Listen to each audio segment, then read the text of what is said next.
ఈరోజు నిజంగా చెప్తున్నాను, దీపు లేకపోతే మధు లేడు. దేవుడి కోరిక ఒకటే ఒక కోరిక. ఈ కోరిక ఎవరు కోరుకున్నారో లేదో తెలీదు. చావు అంటూ వస్తే ఇద్దరికి ఒకసారే రావాలి.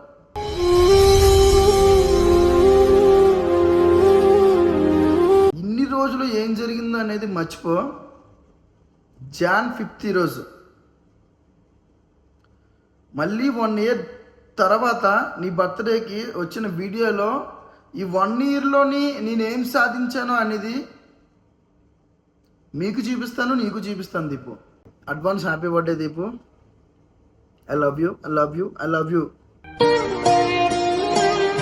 ఇప్పటికీ ఎప్పటికీ నా ఒంట్లో